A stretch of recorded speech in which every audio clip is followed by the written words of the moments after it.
Hi, we are back. Let me get off the full cam, people. We are back and live. Thank you very much for joining me in Talk Live. I am back. Thank you very much for joining me. Hope in Canada you had a good long weekend, and in the States your long weekend is coming up. Memorial Day weekend is next week, so they have their long weekend. But how y'all doing? We are back. We are back. We are back. We are live, and tonight I'm on a hike. I gotta be serious about that now. I am on a hype right now because, quite simply, I did a bit of spring cleaning around here. Had to get rid of some. Just having my beautiful Italian spring water. Yeah, I was away and around and about. Thank you very much for joining me on Talk Live. And yeah, I was dealing with a lot of things in my life, and I did some ingoings and outgoings. Let me say that. I did a little spring cleaning, to say the least. A lot of spring cleaning. I feel lighter. I feel airier. I feel better about things. I cannot believe this. That included my girlfriend. We had broken up by mutual consent. And yeah, everything is cool. Everything is great. I wish her well into future endeavors. But I tell you what, I am so much lighter. I am so much better. I have already got more money in my pocketbook than I ever did before. And now we're just moving on, guys. We're just moving on. I'm just feeling so hyped. My Jays are up 9-0 on the best team in baseball. Cannot complain at the moment. Living good, doing right, and I pray for those who need prayers, and pray for those who need prayers, and for those who do not. I pray for all of you. Let's say that. I pray for all of you. I pray for all of you on YouTube that indeed your lives are getting together and your lives are coming together at this time of the year, because it is coming together for me. A lot of distractions are gone now. A lot of issues that were weighing me down, that were a yoke around my neck, are gone. And yeah, looking forward to the future. I'm definitely looking forward to the future, guys. So thank you very much for joining me on Talk Live tonight on IG and YouTube. We have a big topic to talk about tonight. Yes, we're talking about Oprah Winfrey. Yes, indeed. But first of all, before we did that, thank you very much to all of the people who shouted me yesterday at Junior Jones' party. It was, it was a hype. Let's face facts. Junior Jones got the keys to the city. Quite simply, he is the promoter, the jam promoter in this city of Toronto, to which all others must be compared to. And it was great to see a lot of people that I knew out there. Photos which to come. Pause. Photos are coming with regard to my time out there. It was a great day. It was a great night. Chill with friends and enjoyed myself. So thank you very much for joining me on Talk Live. We are live. We are live. We are back and live. Yes, indeed. 100. Thank you, Catfly. We are back. We are live. And you know what? A lot of people, look, my 10th run from the Jays. Let's go. Come on. 10 run for the Jays. I am on a hype right now.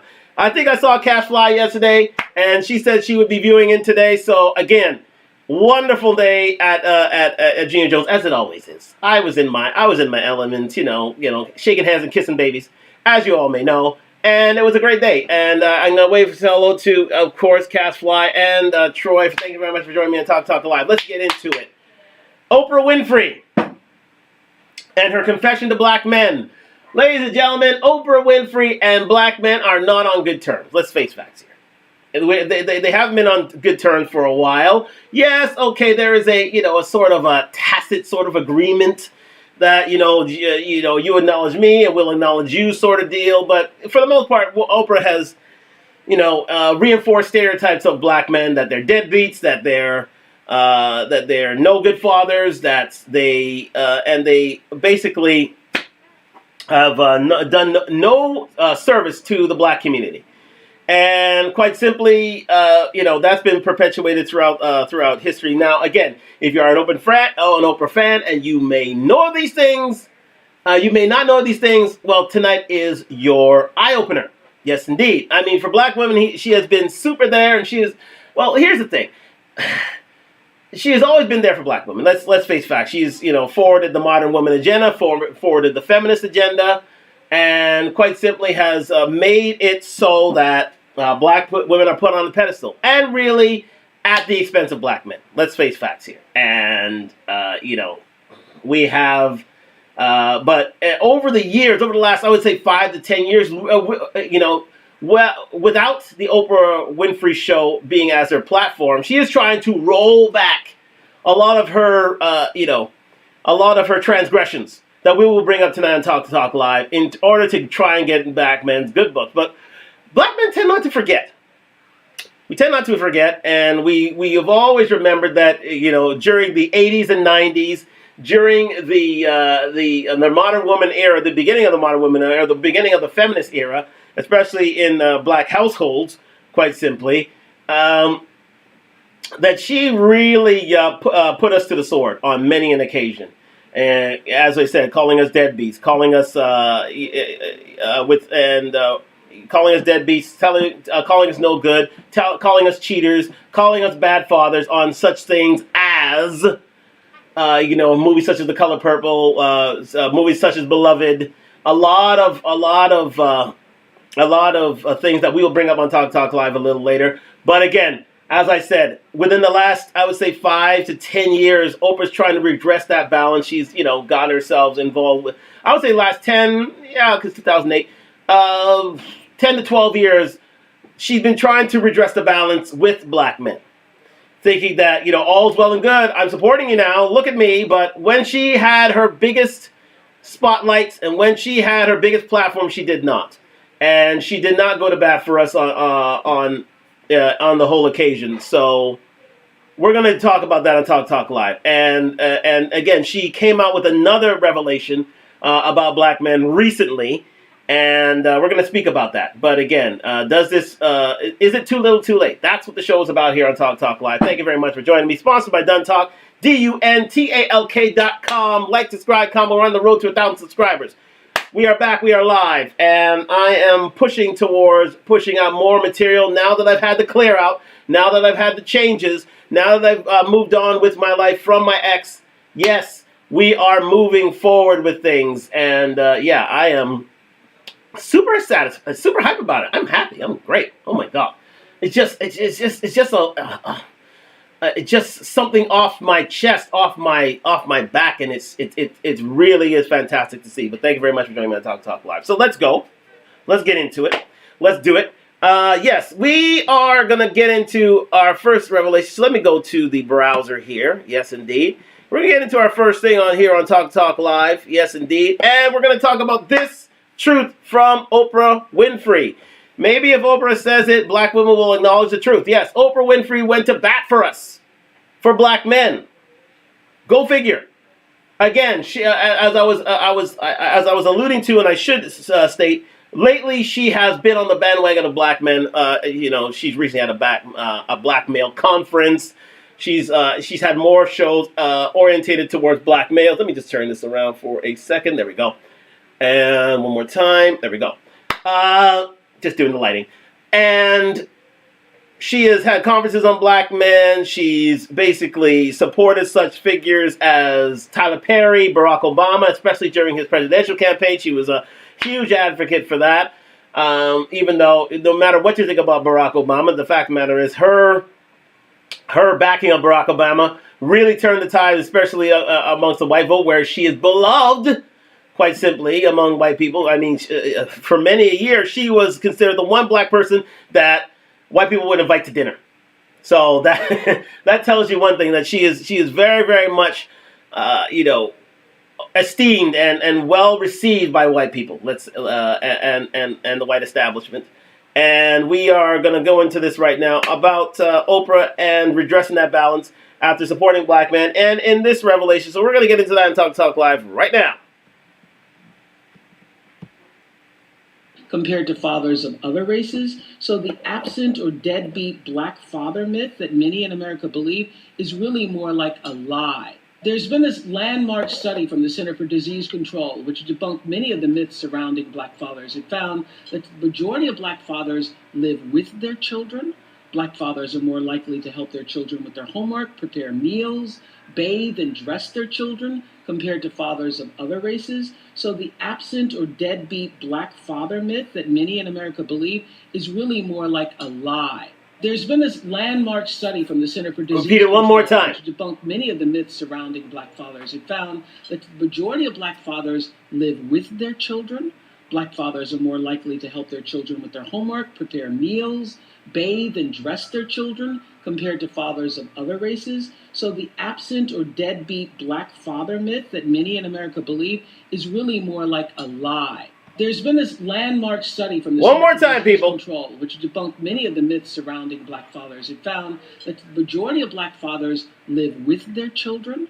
Black fathers are more likely to help their children with their homework, prepare meals, bathe and dress their children compared to fathers of other races. So the absent or deadbeat black father myth that many in America believe is really more like a lie. You heard that. From Oprah's lips to God's ears, people. Maybe black women will start listening once Oprah said it herself. Black fathers are more likely to help with their children. Black fathers are more than likely to be in the homes of their children. We tend to be great fathers. We tend to be great fathers. Let me say it again. Black fathers tend to be great fathers. Same as anybody else. Same as any other father out there. So the black myth of us being deadbeats and single fathers and other such things are lies. And that's according to the U.S. Census. If you missed it, I'll say it one more time. Let's go. There's been this landmark study from the Center for Disease Control, which debunked many of the myths surrounding black fathers. It found that the majority of black fathers live with their children. Black fathers are more likely to help their children with their homework, prepare meals, bathe and dress their children compared to fathers of other races. So the absent or deadbeat black father myth that many in America believe is really more like a lie. Let's stop that. It's a lie. It is a lie. You know why? Because here's the thing. More often than not, black fathers today live with black mothers. So they were integrated into doing chores. They're integrated into being a part of the family life. Were integrated into educating their children. They had to play somewhat of a nurturing role with their kids. They had to do it. So it goes against the grain totally that black fathers are bad fathers. Oprah is seeing the error of her ways now that the error of her ways, the error of a lot of black ways that that society, mainstream media, movies, entertainment painted of black men, and is trying to redress the balance, people. She's trying to redress the balance, which is great because, again, as Media Man says here, thank you very much to Media Man. He's doing wonderful work. Please subscribe to Media Man. Sorry. Maybe if Oprah says it, black women will acknowledge the truth. They'll acknowledge the truth. Because if there's one person in the black community, especially with black women, who is beyond reproach, it is Oprah Winfrey. She is the number one role model for black women these days, without question. From generation to generation, from baby boomers all the way into Gen Z, but as will be explained later, her influence with the latter group, with Gen Zs, is waning because, again, she's older. She doesn't have a big show. But to millennials, to Gen X, and to the baby boomers, somewhat the silent generation, but to those three groups, she is the end all and be all in terms of role model for black women, without question. Without question. And for her to come out and say that the stereotype of black men being bad fathers is a lie is huge.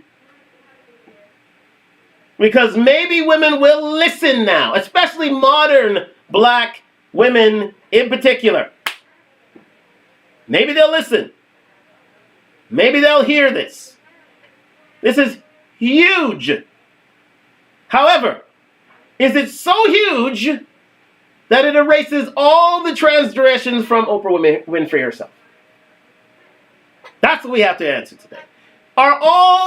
Is this huge revelation, is this huge assertion that she's put out there, does this take away from all the transgressions Oprah has made against black men over the last, let's call it 35, near 40 years? Does it erase it?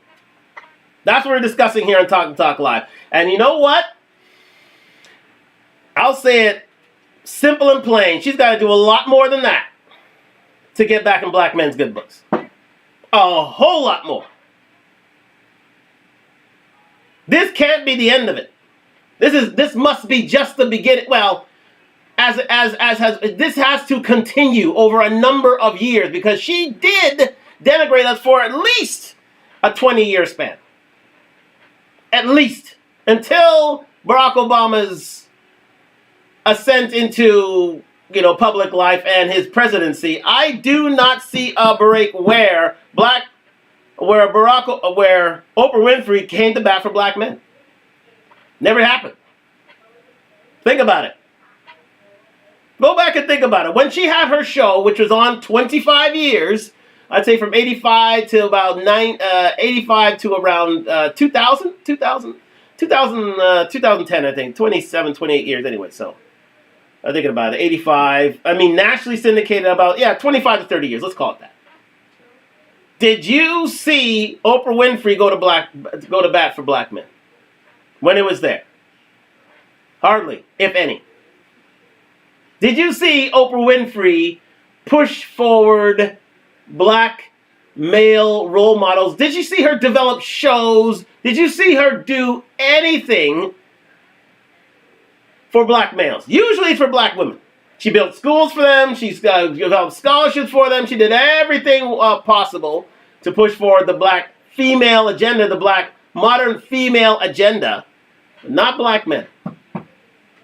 Not black men. She was roped into the Tyler Perry issue because, well, we'll not go into that. But again, she was roped into that, and she got on board with Tyler Perry. But where she really broke ground was with Barack Obama. Let's face it.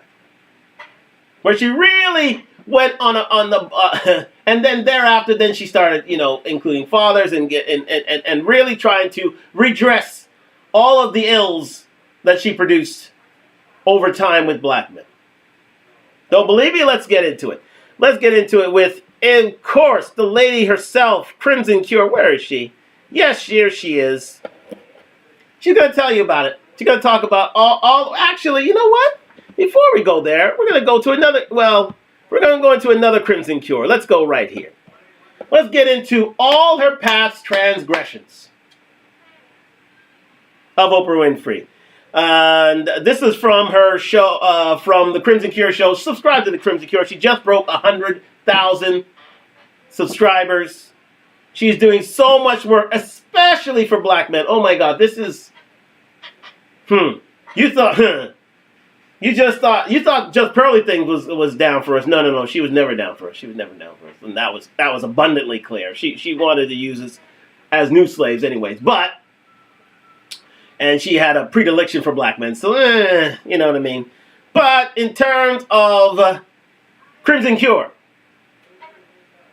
let's talk about her because she deserves to be exalted. She just cracked 100,000 subscribers. Subscribe to the Crimson Cure. She has so many truths. She has such a great show daily, an hour and a half show, speaking on behalf of black men and really calling out modern black women, and modern women in general, on their double dealing, let's say. Yeah, double dealing. But anyway, we're going to get into this one right here by the Crimson Cure. Thank you very much for joining me on Talk Live, where she speaks of Oprah's past transgressions with black men. She'll get into it. And then we're going to get into further black transgressions as we go on later here in the show. Thank you very much for joining me on Talk Talk Live, sponsored by DunTalk, DUNTALK.com. Like, subscribe, comment. We're on the road to 1,000 subscribers, and I'm pushing for it now. No more distractions. Let's go. I'm going to share this. This article was written September the 13th in 2010, but it is relevant. While Oprah's legacy is a mix. Today, media diva Oprah Winfrey begins the final year of her groundbreaking talk show. From her book club to O Magazine, Winfrey will take her empire into a new era with the start of her own cable network next year. By now... So yeah, I'm sorry. It was 25 years. From 85 to 2010, so 25 years. It was 25 years. 2010 was her last year of her syndicated Oprah show. There you go. 2010. It's already been 13 years. Think about it. 13 years she's been off the air, syndicated with her Oprah show. So, again, a lot of Gen Zs do not have any sort of, especially young Gen Zs, do not have any sort of recollection of Oprah Winfrey and her show and its influence. So, let's go. Now, everyone has their favorite Oprah episode, whether it was the show where all the audience members got brand new cars and paid $7,000 to keep them, or the infamous Tom Cruise couch jump. In the 25 years she has been on the air, Winfrey has not only helped set the standard for other daytime talk shows, but also broken down many barriers for other female minority television personalities who follow in her footsteps. However, many in the Black community wonder if Winfrey has sold out to get her lofty position. Specifically, while she has set the standard for how far Black women can go in the media, many felt that she has done this at the expense of making Black men look bad on her show. I have watched her show casually over the years, and while I have gotten some pleasure out of viewing many episodes, I can also understand the many complaints about this issue from Black men I have talked to recently. It seems that there are two types of Black men that get to appear on her show. The first type are the non-threatening, who appease her. Just one second. I just want to go back quickly to the top of this article here. I just want to make sure that it was a female who was actually commenting on this. Well, it's the Griot stuff. Usually the Griot is a female-orientated publication, the Griot. So, again, I would suspect that indeed it was a female author of this article. So we're going to get into it right now. Going back to it, there we go. Understand the many complaints about this issue from Black men I have talked to recently. It seems that there are two types of Black men that get to appear on her show. The first type are the non-threatening, who appease her audience of mostly white suburban soccer moms like the funny and lovable Will Smith gushing over his wife Jada, and the fatherly Bill Cosby lecturing about the downfall of the Black youth. This was, of course, in 2010, before they railroaded Dr. Cosby. The other type of Black males she has consistently had on her show are the ones who have done, quote unquote, something bad towards women. Who could forget the G-man hysteria that Oprah brewed on her show when she had J.L. King, best-selling author who exposed the quote unquote down low lifestyle and apparent phenomenon of Black men who are secretly G but have unprotected sexual relationships with women on her show. Many critics believe that this episode demonized Black men, making them solely responsible for the high rate of HIV and AIDS among Black women. So remember, there's her first transgression. Her first transgression was putting out the idea, putting out the theory that Black gay men started the HIV virus, the spread of HIV. That was her first strike. Because again, in the early 80s, HIV and AIDS was a huge topic.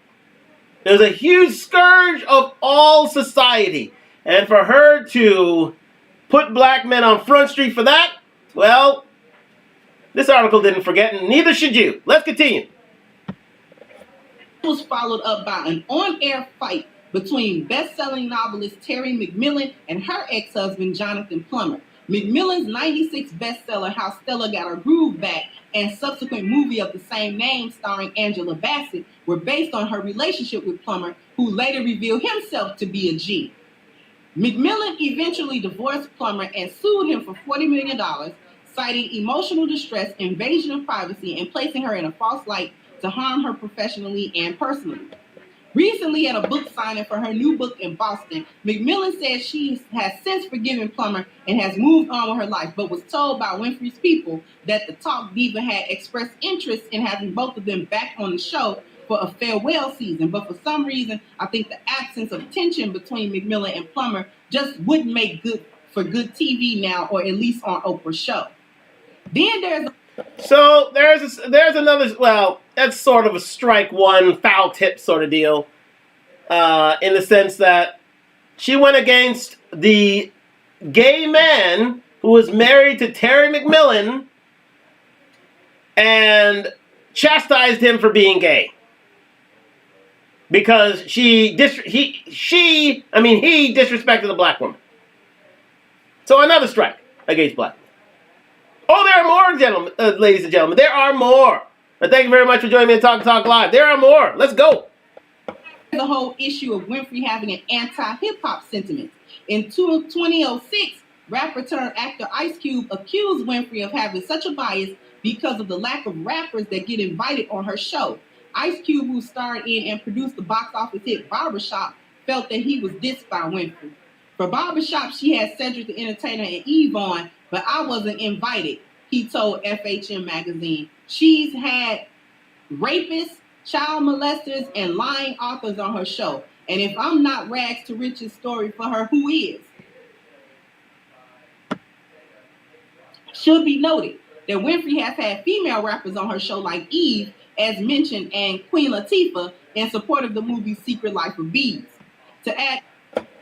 So, there is another strike. That's strike two. She, at the time, hip-hop was a male-dominated musical genre, especially during the 90s. Very, very male, very, very black, very, very male and black dominated. That used to be, at that time, yeah, you'd have a few white rappers and performers, but for most part, and still today, hip-hop is more or less a black, male-orientated genre. Very much so. And Oprah never went out of her way to promote it. Never did. Never, ever did. Never wished to push black, male success within the industry on her show. Now, I would think it's because of the fact that mainstream white audience would not celebrate it. So she wanted nothing to do with it. She wanted to admonish it as much as possible. As long as it could translate to a white audience, even though at the time, those who were buying hip-hop in the 90s were white males. They were the biggest consumers of hip-hop music. The biggest consumers of hip-hop music still today are white males.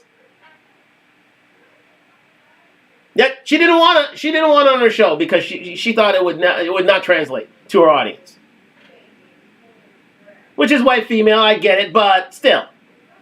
As you see, she still have black female rappers on her show, like Eve, like Queen Latifah. So if hip-hop was a female-orientated, dominated genre at the time in the 90s, guess what she'd be doing? She'd be promoting it to the hill. I guarantee it. Because if she could invite Eve and Queen Latifah on her show to support their projects, guess what? And not invite Ice Cube after the success of Barbershop, after the success of Are We There Yet, after the success of a lot of his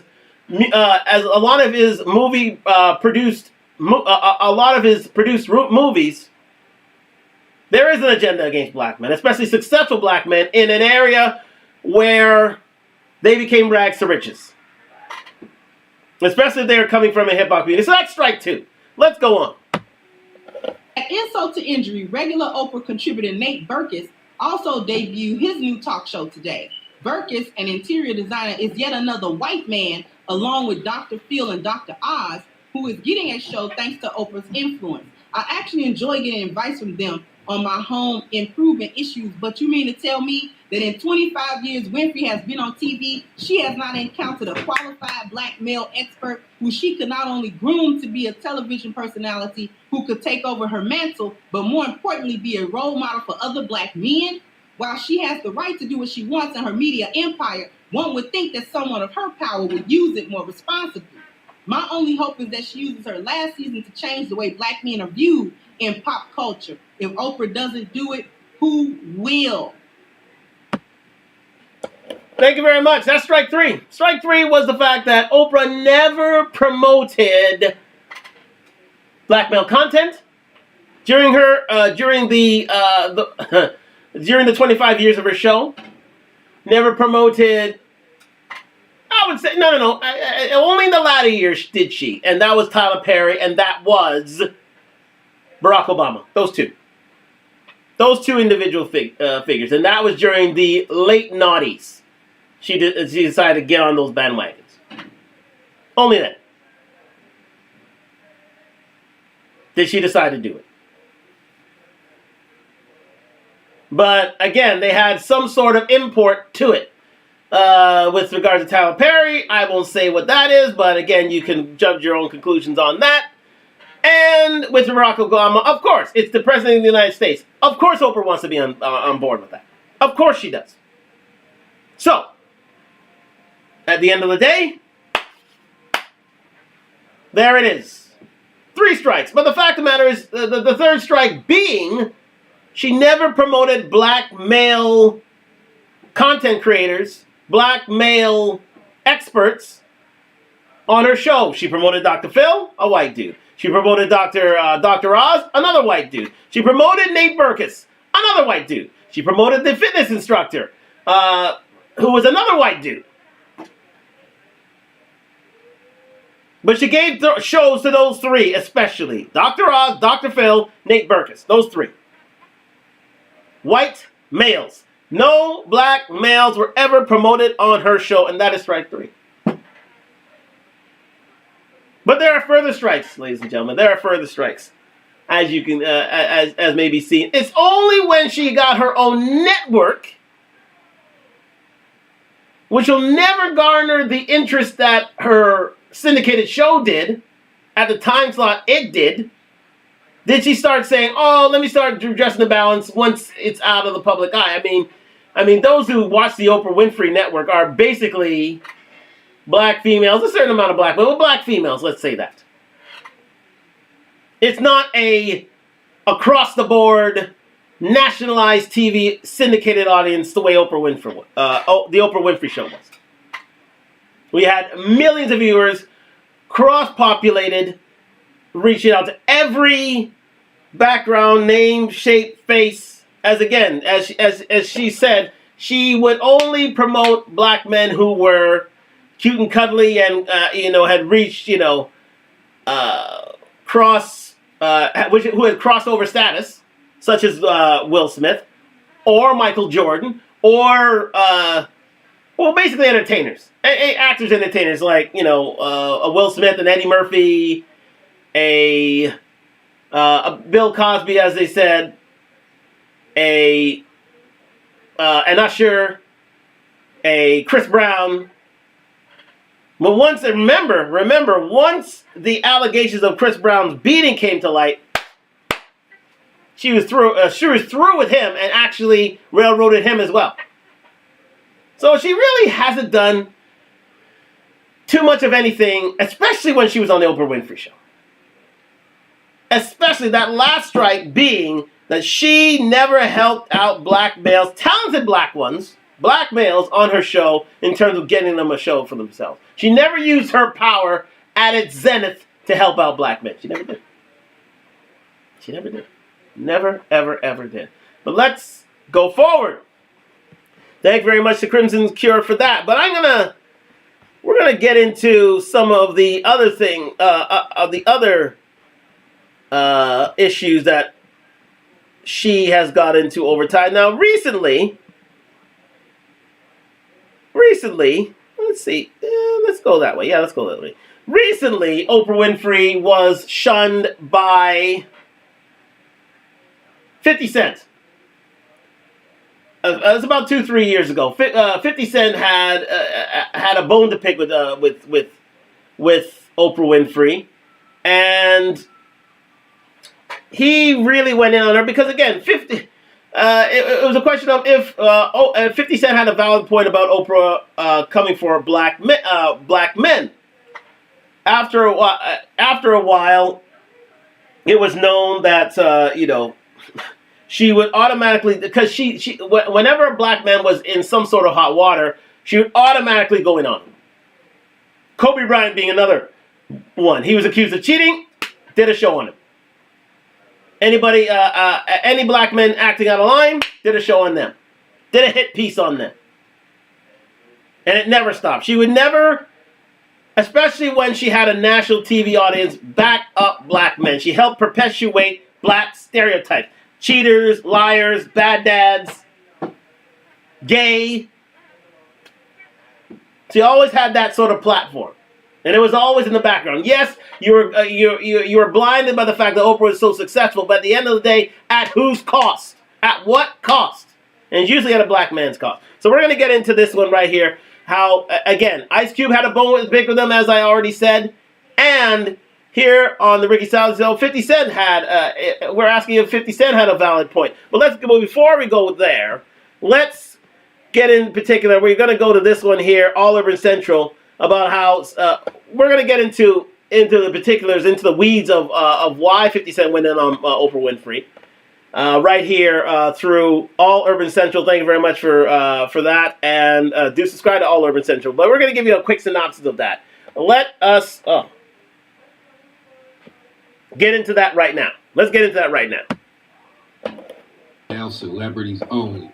50 Cent says Oprah Winfrey only targets black male celebrities who have been accused of sexual misconduct and other dog, but turns a blind eye to the non-black celebs accused of the same thing. So 50 posted a photo of Winfrey and Russell Simmons on the gram, and along with the caption questioning her silence on allegations brought against Harvey Weinstein and Jeffrey Epstein. And then, quote, "I don't understand why Oprah is going after black men," end quote. Fifth row. No Harvey Weinstein, no Epstein, just Michael Jackson and Russell Simmons.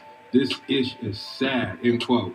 50 added that Winfrey's bestie, Gayle King, quote, hit R. Kelly with a death blow documentary, end quote. Although I think he mixed that up and got it confused with the Lifetime Surviving R. Kelly documentary, right? And then 50 also said, every time I hear Michael Jackson, I don't know whether to dance or to think about, you can go check that out. YouTube is going to hate on me if I continue to send this. He continued, these documentaries are publicly convicting their targets and makes them guilty till proven innocent.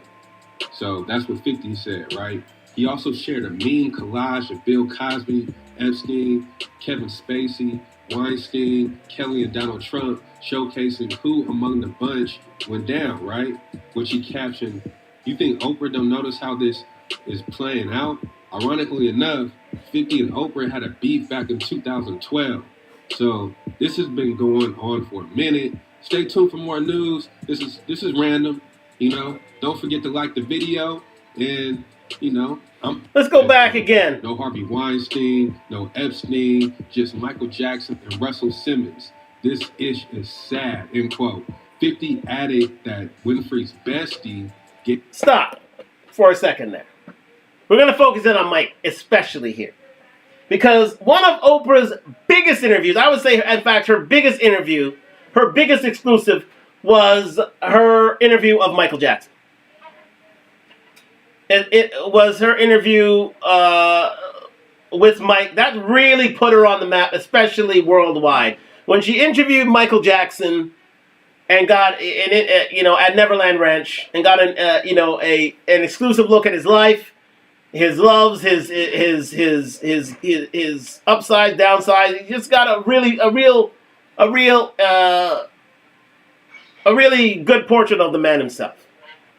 It was all, and after that, listen, Oprah's profile went through the roof. quite simply. It was, that was really the zenith of her powers. That took her to a worldwide level, on a worldwide status. And that was during the mid-90s, right?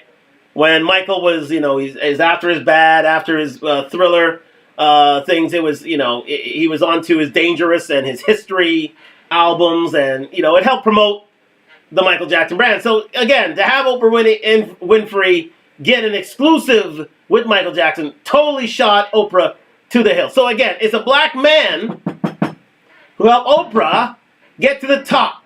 Because after Oprah did that broadcast with Michael Jackson, there was no touching Oprah. There was no touching her. She was the queen of media. Plain, simple, to the point. Because if you're able to get the likes of Michael Jackson, who at that time was one of the biggest, if not the biggest star in the world at that time, sky's the limit for you. Sky's the limit. So, that put Oprah Winfrey as the media queen, as the queen of all media, quite simply.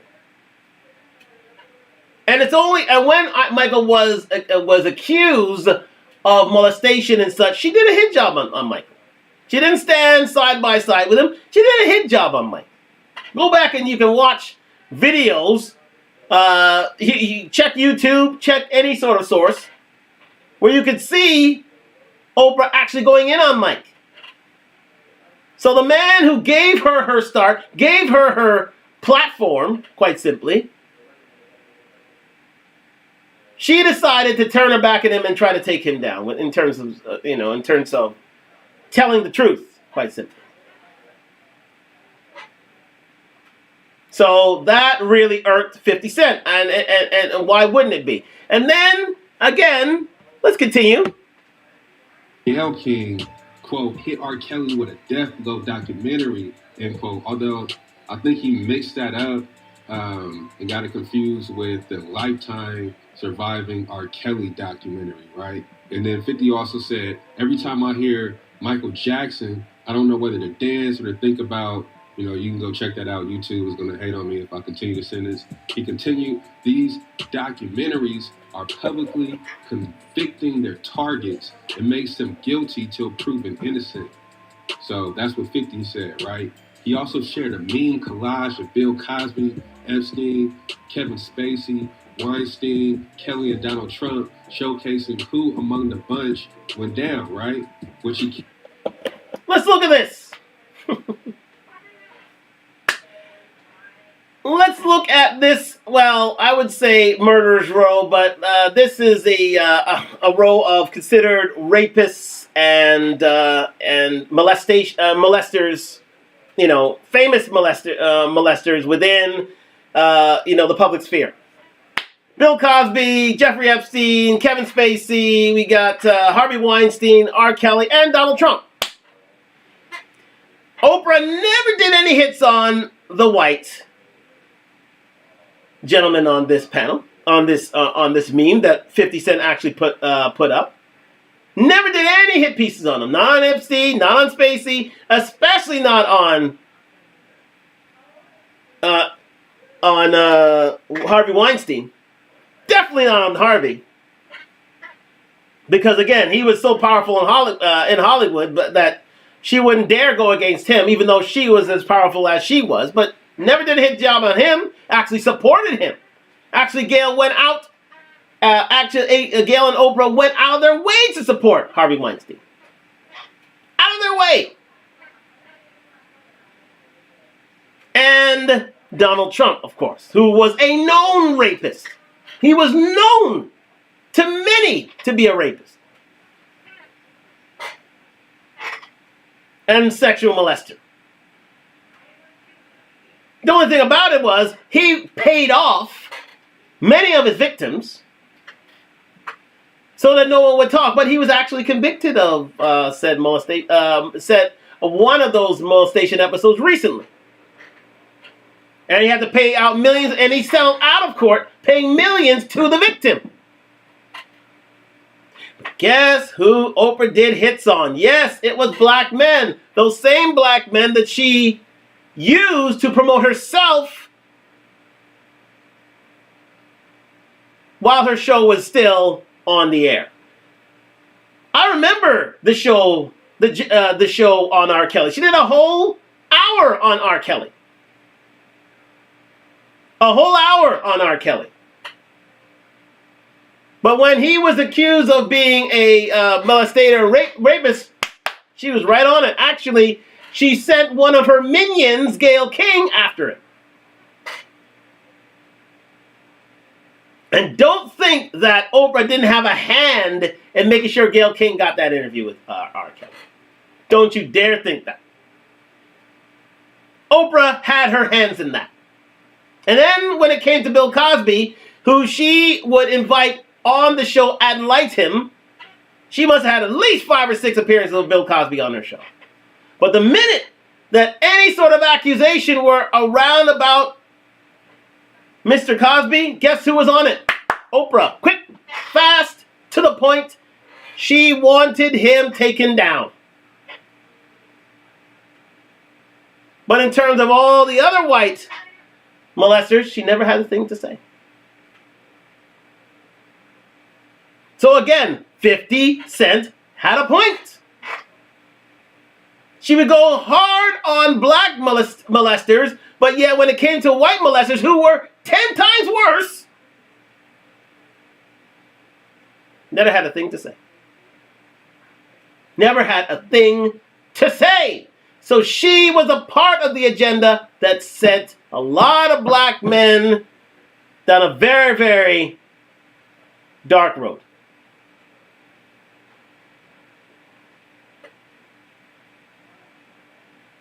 I must say, my barber really did a hell of a job on my hair, so I'm very, very proud of it. I'm looking at it. It looks fantastic. But anyways, that's a sidebar. But just try to break up the dark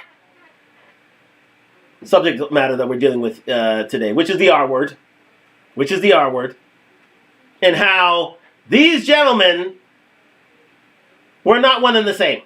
We're not treated with the same brush by Oprah Winfrey, who at the time was still a very, very powerful woman in the media. She could have gone in on any of these white dudes, but never did. Never did. She stayed silent. She stayed out of it. Never had a thing to say. That's why, here's another reason why, I would say strike 4 or 5, 5th reason why Oprah's not very well respected by black men at all.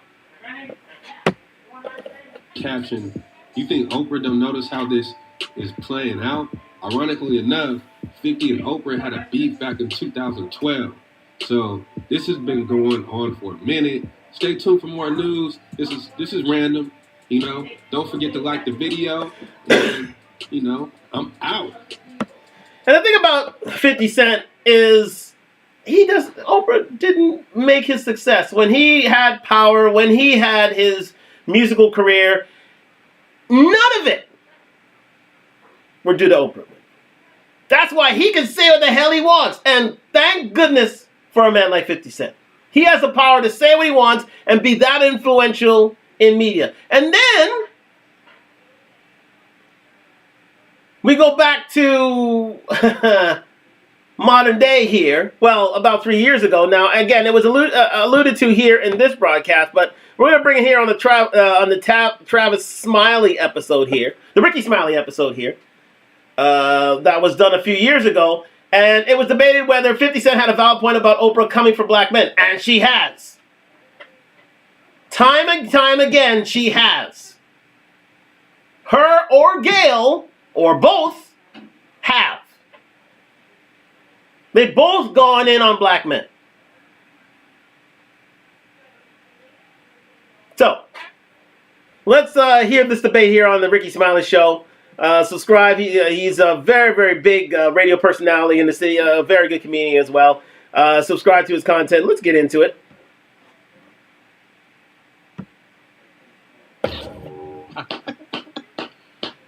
All right, Ricky Smiley Morning Show. Time down. 12 minutes after the hour. So listen, everybody's 50 Cent and Oprah is going at it because she's going after Russell Simmons for those. Give me the breakdown, Miss Shanika. Well, basically, what's going on is do remember another accused rapist, Russell Simmons, who was exonerated of all charges. Guess who went in on him? You guessed it. Russell Simmons is speaking out against Oprah Winfrey. Now, she has an upcoming documentary on Apple TV, which is reportedly detailing allegations of sexual misconduct against Russell Simmons. And so now, basically, the question is, why is Oprah taking so much time and energy to, this man has been cleared of any allegations, period. They investigated the situation. It looked like it wasn't anything at all. But then you have Harvey Weinstein, on the other hand, who is even paying out his victims at this particular time. And Oprah is not doing or highlighting anything about Harvey Weinstein. And he pretty much assaulted everybody in Hollywood, it seems. I'm just wondering. We see Harvey Weinstein at that time was accused of rape. This was during the time of the Me Too movement. At the height of the Me Too movement. Another home run for the Jays. Let's go, Jays. Come on. And it's like the daddy. Anyways, staying on topic. Harvey Weinstein, Jeffrey Epstein, known rapists, never had a word for them, but had a word about Russell Simmons. And any rapist, quite simply. And that goes into Bill Cosby. That goes into Michael Jackson. That goes into R. Kelly. Could it be that it's because of Oprah's past that she's gone so hard against black men? Because if you remember the Oprah story, she has always said that she was raped at 8 years old. She was pregnant at 14. She was pregnant at 14 years old. Is that another home run? Hell yeah! Come on! Oh, they've taken him to the woodshed. Anyways.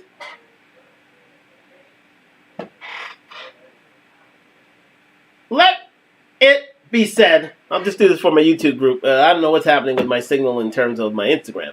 But it's going to come back in a minute. Let it be said that Oprah never went in on Harvey Weinstein, never went in on Epstein, never went in on Spacey, never went in on Trump, but she or any white rapist whatsoever, because she had a brand to protect. She would not risk it for black men at all.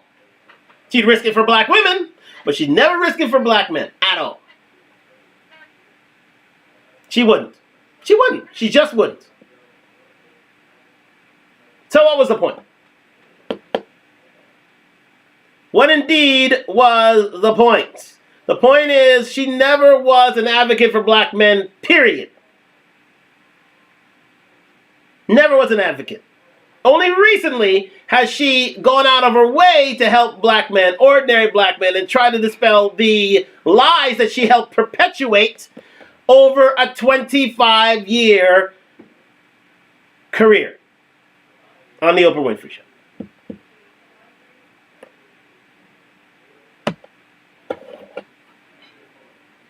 And not going to jail. And not going to jail, not facing any kind of consequences. And so they're looking to Oprah. It's like, dang, Oprah, like, you are a girl. Like, why are you trying to take the black man down? So this is what 50 Cent said. 50 is saying that, and Russell Simmons is saying that as well. And Seal. Yeah, a lot of black men are speaking out because it's like, why going out of your way to talk about a man that has been cleared of any charges? He said that he took, how many lie detector tests? Nine 3-hour lie detector tests, Rick. That's a long time. That's right. The man took 9 3-hour lie detector tests. All proving. Let me just check my YouTube feed. Just 1 second here, guys. It seems that it's going all wonky donkey monkey. Are we back here? Are we back here? Let me make sure that my feed is here on. It looks like it's been delayed for a little bit. So let me switch off of this. and get here and move to this because I don't understand what is going on. Let's move that way and see if that works out for us. Sorry for the delay. Hopefully that does the trick. And we are now live. Thank you very much for joining me on Talk Lock Live. We are back with part 2 for my Instagram group, for my YouTube group. We are still on. We are still live. Thank you for the support. Thank you for being here on Talk Talk Live. Like, subscribe, comment on the road to 1,000 subscribers. So let's go. My Blue Jays are leading 17-1, beating the best team in baseball. Hell yeah. I cleaned out a lot of dead wood, as they say, in my life. I'm feeling better and energized about it. And we're talking about Oprah Winfrey. We're talking about Oprah. And the fact that she had all the smoke for Russell Simmons. For which 50 Cent did us a solid and, did a clap back on her. Because he don't care. She never gave him the rise in his career because he was hip hop. He was hip hop, and if you're a black man and hip hop or in any in hip hop music, she wasn't with you. Period. She'd rather have Josh Groban on her channel than have Mr. Man here, 50 Cent, a black man himself. So let that be perfectly clear. We all have our transgressions, and so here we are. Oprah went in on Russell Simmons for accused rape that he was exonerated for after taking 9 polygraph tests, lie detector tests, 3 hours long, and passing with flying colors. Oh, they are beating up on them. Woo! Wow. That's 19. What? Oh, they going out. Oh, 20. Okay, that's about right. 20 runs. I have to just say that. Anyways. So we are here just letting people know that we know about Oprah Smoke, and Oprah is she is not getting away with things, especially in the black male community, even though she's trying to redress the balance. But after 25 years of her show, no chance. Let's continue. And so there were women that tried to sue him. All of these cases got dismissed because all of them. Yeah, he said that he is, was a playboy back in the day, and maybe he didn't always do right by women. He will confess to being a womanizer. This is Russell Simmons. Will confess to being a womanizer, but he said ever touch a woman inappropriately or did anything to disrespect a woman sexually. He's never done that. And so he said for Oprah, who he introduced to meditation, who he's had a long-standing relationship with, as well as his family, why are you going out of your way to do this? And not just Harvey Weinstein. Stop for a second there. And when was it a crime for a man who is single and very rich, like Russell Simmons, to have a lot of women? When was it a crime? I think, as I've already said on Talk Talk Live, when you are a man like Russell Simmons and you are one of the top 1%, women will pursue you to no end to get your attention, to be in, to curry your favor, to give you sexual gratification. And it's up to you as an option for a 1% male to either take that on board or not. Some women will be jilted. Some women will be upset at the fact that you have rejected their advances. And what will they do? They'll accuse you of rape. A lot of them will accuse you of rape. Most won't, but a few will. Just to see if it sticks. And that's what Russell Simmons had to go through in his life. And guess who called him on it? Oh, yeah. Oprah's right there. It's either Oprah or Gail. It's a dynamic duo, but someone, one of them, we're gonna try and call you out. Because again, Gail King is Oprah's protege. So guess what? Anything that Oprah did, she's doing now. Right? So, when it comes down to it, Oprah may not have a lot of smoke for black men in particular, especially upstanding black men like Russell Simmons, who is an advocate for hip-hop. Let it be said, there is a key here. I mean, black men in general who are rapists, yeah, Oprah's got all the smoke for them and will try to put them on Front Street. She'll try to expose them. Let's face facts. She's never an advocate for black men in those situations. I think it's because of her childhood. But when Russell Simmons, who was, remember, one of the pioneers of hip-hop, gets accused of rape, guess who's on the chopping block? Guess who's there railing against him? It's Oprah Winfrey. So, what are we to make of this? Let's continue. Other white dude, the one that died in prison. Epstein, yeah. Wasn't Oprah friends with him? Well, I don't know. I at least knew him well enough to write about him. Yeah, but they do have a. Now, do y'all think that 50 have a valid point?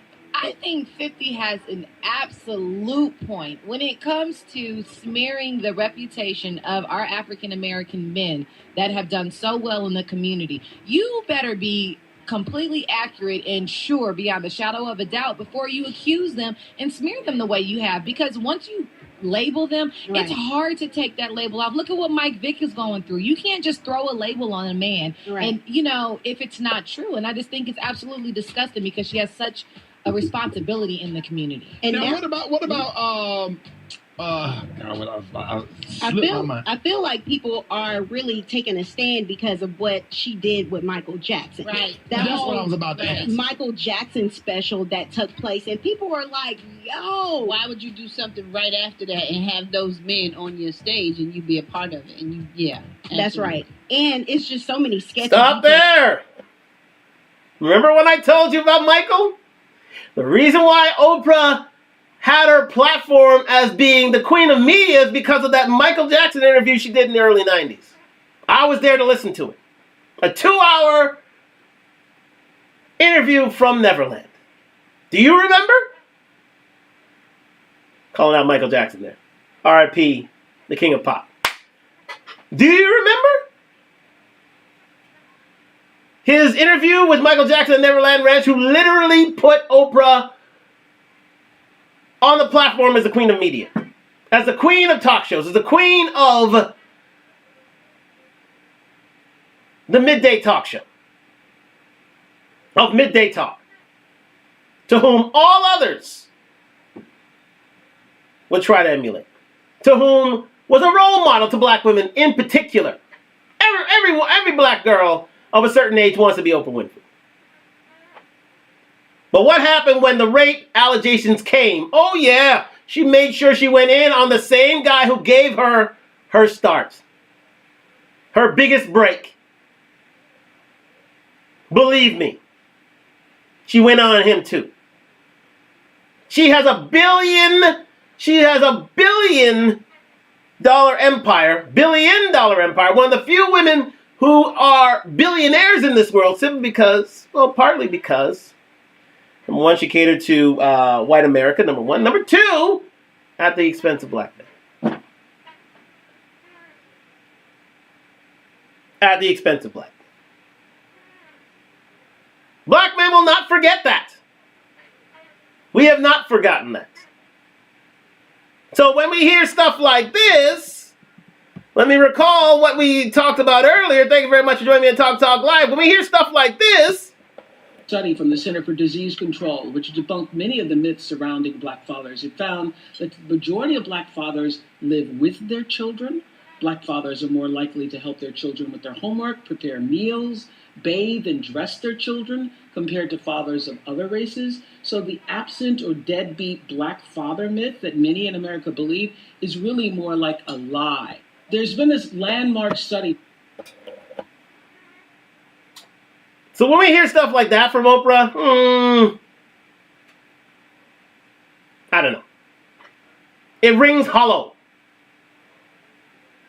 Because for a near 40-year career, because we're getting into that now, soon to be a 40-year career in media,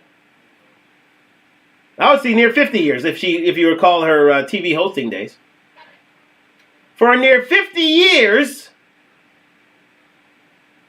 Oprah never, for the most part, never went to bat for black men. Actually, her platform was at the expense of black men. Getting back to the Travis Smiley interview. Let us continue.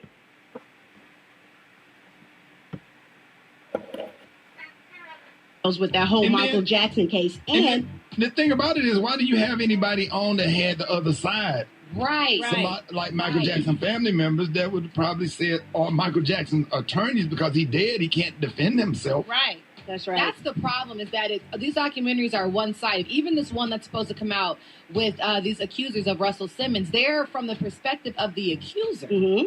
So what about the perspective of the person being accused and everyone else in between? That's right. And so it just seems like she's holding her own court of law. You know what I'm saying? Trying to convict you in the public eye when this man has already been cleared of any charges or any allegations to begin with. He passed his lie detector test, and they're not moving forward in the legal system. So just leave it alone. What does that tell you? Right there. What does that tell you? Oprah's job was to appease white audiences, was to appease mainstream audiences. It wasn't to appease black men. Wasn't. She's going to use them as a pawn to get ahead.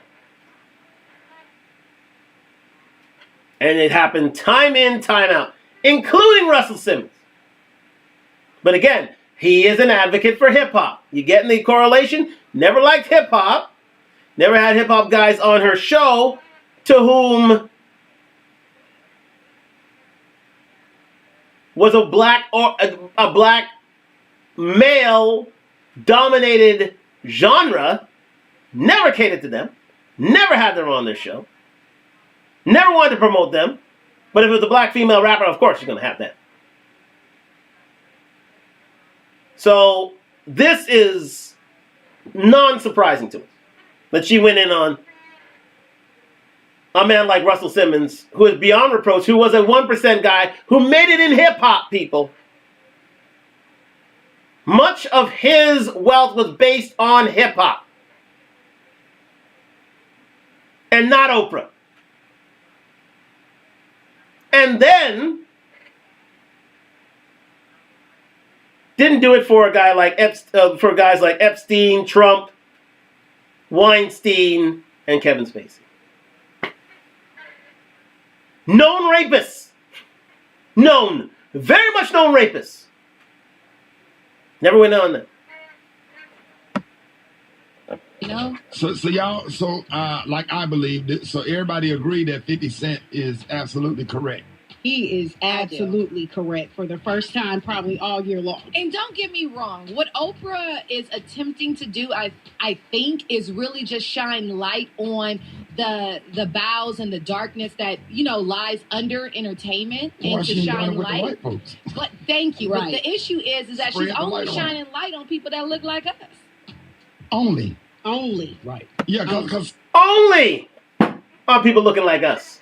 Because she knows in order for her to aggrandize her wealth, she needs to make us look bad. Oprah needs to make black men look bad. Making black women look good, victims and such. And thus, appeasing the powers that be and stacking her wealth, aggrandizing her empire to a point of $1 billion, to whom she never invested in black male. I think once, well, in terms of, except for two people, I would say Barack Obama and Tyler Perry. Those are the only two. I think she was an investor in Tyler Perry Studios, I believe. If not, call me if I'm wrong. And also contributed to the campaign of Barack Obama. But anybody else? It's what they could do for her. That's why black men are upset. So all that announcement was shocking to us, to say the least, but she's trying to right the wrongs, but not at a time when her power is at its zenith, because it would do her a slight disservice for her to call out black men in and of itself, because again, as she says, it's bad for business. Bad for business. Make black women look good by making black men look bad. That's been Oprah's power play for years. Years. Unless they were Hollywood types and, people who would get her ratings. Only those black men who would get her ratings, usually from the entertainment industry, usually from genres that she considered safe. That's who Oprah Winfrey would put on her show. That's who the black men that she would advocate for. So she's just like any white woman, really. Think about it. Let's finish this off. See, don't get it twisted. A crime is a crime, and wrong is wrong. Right. But don't. You know what I'm saying? Don't act like your friends, as like 50 Cent is saying, that she hung out with Harvey Weinstein and Epstein, Right. different people that they all ran in the same circles, and not do one on them. I think that's what got everybody's everybody kind of looking at her like, okay, what's up with that? Everybody's giving Oprah the side eye right now. And just moving forward, it's like, what is your true motive? Like, what are you just trying to profit off of this? There's so many other things, subject matters that she can talk about. She can talk about sex trafficking that's going on right now. It's a really big issue. Like, if you want to do a documentary about something. Yeah. And white nationalists and white supremacy and the Q. Well, let's face facts. She went in on white supremacy. She went in on white nationalism when her show first started. So let's not go there. What is true is the fact that a lot of people were casting a side eye to her because she wasn't as powerful as she once was when she was on the Oprah Winfrey Show. And number two, her all-seeing, all-knowing, all-dominating media persona was, slightly being checked by many a critic, and people were seeing past, piercing the veil, as they say in economics. They were piercing the veil, and they were seeing behind what was going on and realizing that, yes, she did target black men. She did wish them not the best in order to build her empire. She never made a show for a black man or women, for that matter. But that could be wrong. I could be wrong about that. But in her time, in her rise as a media mogul, never pushed for black men in any capacity. Never did. And if you did, comment to me below and Talk Live. Outside of Tyler Perry, Barack Obama,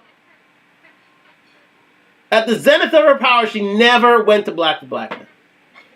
But thank you very much for that on the Tavis Smiley Show. But I saved the best for last. I wanted to go back to my lady, Crimson Cure. Where's she at here? There we go. No, here we go. Yes, no, I thought she was here. There we go. Yes, this is it. This is indeed it. I wanted my lady, the Crimson Cure, to have the last word. I was going to go another direction, but I said, you know what? I think the Crimson Cure really, really said it best. She is so good at what she does. Please like and subscribe to Crimson Cure. She is fantastic. A black woman in this space who are calling out modern women, feminism, and advocating for black men in the finest capacity. And she just hit 100,000 subscribers, so shout out to the Crimson Cure. She's doing wonderful work. I'd love to have an interview with her one day, and I think I will. I think I'll reach out to her. But thank you very much for joining me on Talk Talk Live, and we'll go into this little discussion with regards to Oprah and her now backing of black men, and the fact that this totally went against the original premise of her rise to power. Let's continue. We allowed it to play twice. Those were not pictures. She was talking to a virtual room full of black men.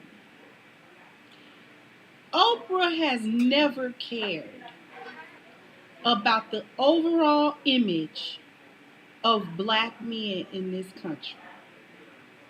In point of fact, not only has Oprah never cared about the image, it was her platform, the way she used her platform, the way she allowed her platform to be used. And Oprah was paid handsomely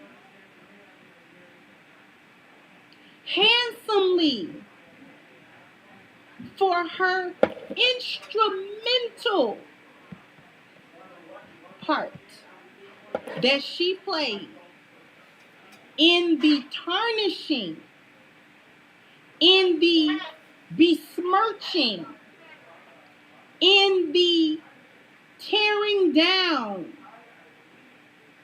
of the image of black men as fathers, as husbands, and as men in general. Okay? So my first issue with her getting anywhere and trying to back it up, backpedal after decades of running down black men and their reputation and their image. How dare you, Oprah, get somewhere and have the audacity to try now to have an audience with the same men that you have had a heavy hand in ruining their reputation? How dare you try to come clean now and try to tell the truth about the fact that the absentee deadbeat black father is a lie, when it was your platform and which gave birth to all the other platforms that did the same thing as yours. Tell the world how much of a failure black men were. Thank you so much, Bureau, said Oprah said. Yes. There she is, the black woman actually admitting it. And God loved Crimson Cure. Realizing that in order to build her empire up, she had to take black men down. She took down her own people for self-enrichment.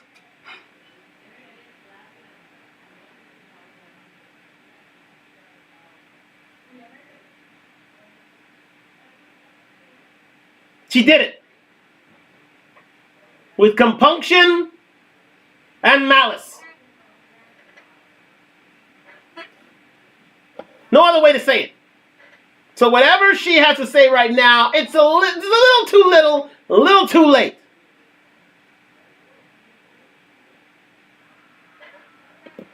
And now the stereotypes out there that black men are deadbeat dads,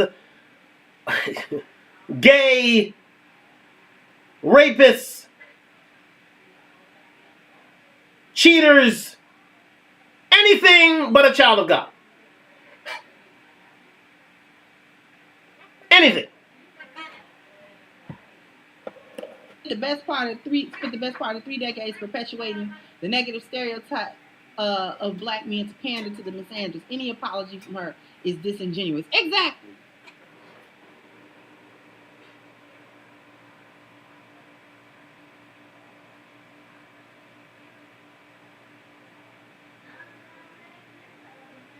Oprah's voice was the lead voice for decades. Since the late 80s, she dominated the 90s.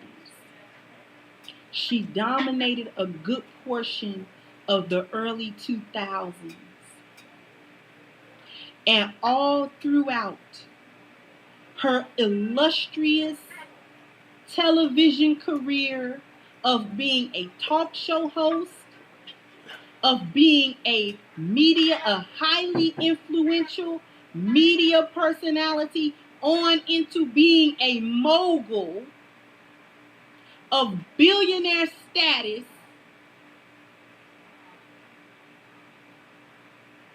it has been her platform and her name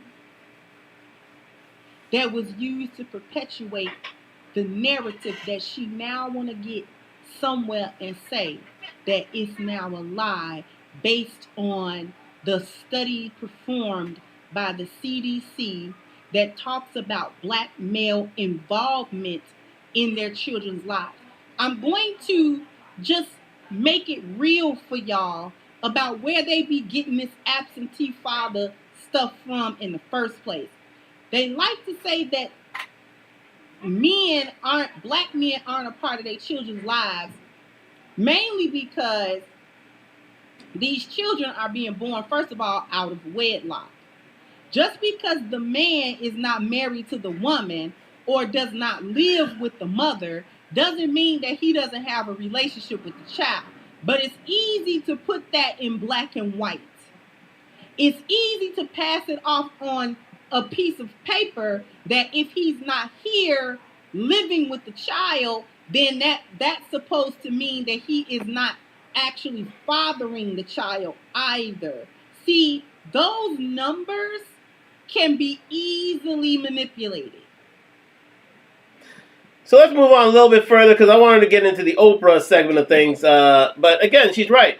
Those numbers can be easily manipulated, changed, and fabricated so that makes black men look bad. She can't spin it all. There you go. Let's go back here now a little bit. Yes, this is the part I really want to get into. Negative trope, every negative narrative that you could think of and apply to black men was applied. It was either said by her directly, or it was said by the guests that she had on that show, or it was implied that black men were subpar in their manhood. They were subpar as fathers. They were subpar as husbands. They were subpar as providers. They were subpar.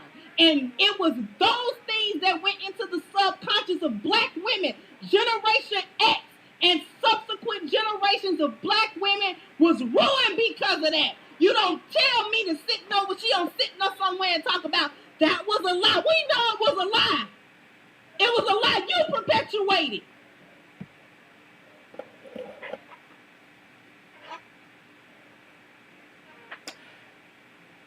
That's why I love the Crimson Cure. She tells it like it is. And quite simply, that was what it is. That was what it was. Oprah Winfrey put out, she was one of the lead purveyors of negative stereotypes of black men, especially during the height of her show. She's the one who said that we were rapists. She's the one who implied that we were deadbeat dads. She's the one who implied we were cheaters. She's the one who implied we were gay.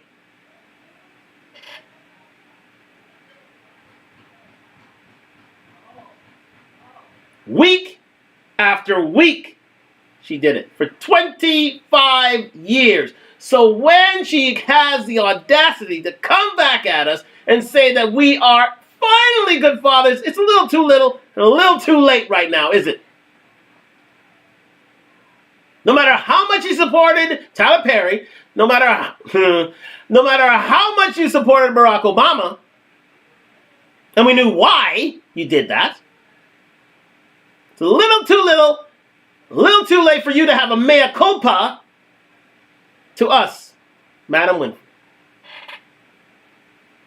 Because as so many black men have stated, as 50 Cent has stated, as Ice Cube has stated, et al. Have stated,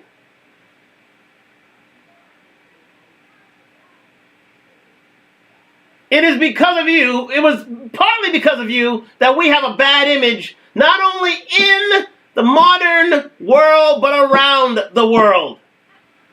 Because her show is beamed to the far reaches of the world when it was at its height of its popularity. I think it was beamed to over 100 countries at that time.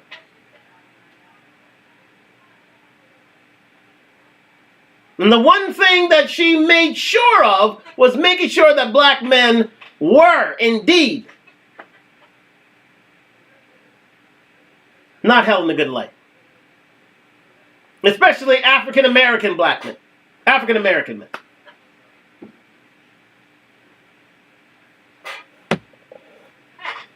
Billions of dollars she made selling out the black family. Billions. She can't spend it all. That's how much money she made selling us out. She can't spend it all.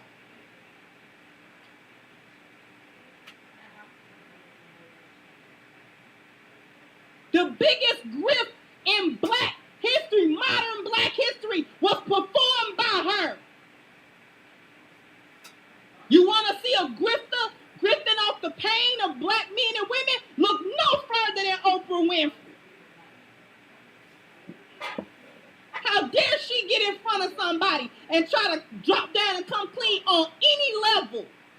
It's unacceptable. The truth is irrefutable. We've shown you all night on Talk to Talk Live. The truth is irrefutable. She had something to say about R. Kelly. She had something to say about Bill Cosby. She had something to say about Michael Jackson. She had something to say about Russell Simmons. All black men of stature, character, success. And if there was any ink on their copybook, guess who went after them? It was either Oprah or Gail. Look it up.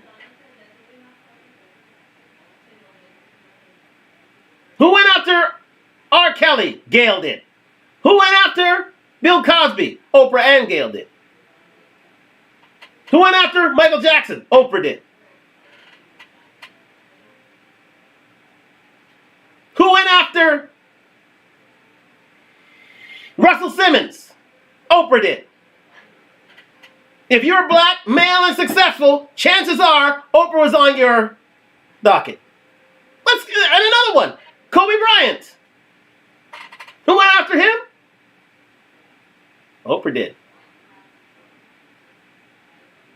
So for her to turn around and say that black fathers were so good, who we already knew about, it's a bit disingenuous to say the least. It's a little too late, Oprah. Where were you at the height of your powers when we needed you most? Where were you when we asked for your help and you never gave it unless you had a presidential campaign? Or a huge studio for yourself? Through whose means we can only see as, well, you draw your own conclusions to that. Talk about Tyler Perry here, of course. Where were you, Oprah, from 1985 to 2010 for black men? Where were you then? When the height and the zenith of your powers, where were you then?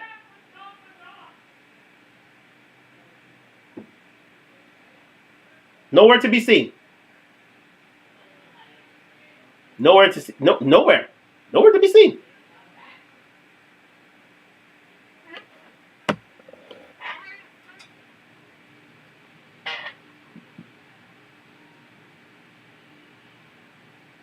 Thank you, LD said she was a force at her peak and used it to tear down all black men every chance she got. We will never forget. And you've been on her head. Thank you so much. Thank you, Miss Shay Sade. How you doing, sweetheart? Thank you, dear Philip. Say hey, Kate. Just a comment we just had in here from Chanel. Thank you very much, Chanel, for your comment. She was looking for clout. Yeah, she was looking for clout. She was looking for clout. Chanel is white. A lovely white lady. Let me say that. But she was looking for your clout, Chanel. She was looking for your clout at the expense of the hip-hop generation.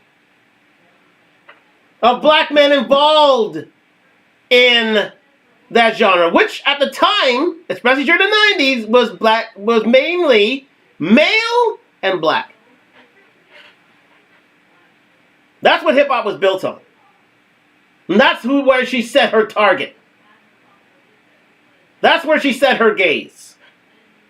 On black successful men. On black men in general. She did it. She did it without any feeling or compunction. She did it. She did it. She did it. She did it. So for her to have this lofty position and start redressing the balance now, it's a bit too little too late. Oprah Winfrey. Too little too late. Black men are now on YouTube. We're starting to gain an audience. We're starting to speak out for ourselves. So for you to start getting on the bandwagon that you single-handedly tried to destroy, it's a bit rich. It's a bit rich, Oprah. As you are now. Because your wealth was given to you on the backs of black men who you helped denigrate, who you helped stereotype, who you helped destroy. But we're still here. And your help isn't needed, Oprah. It isn't needed. Sure, you may say something for a soundbite and just to be relevant, but at the end of the day, do black men need you? Really? No, because you weren't there for us at your height of your powers. You weren't there. You were there to chastise, browbeat, and treat like garbage.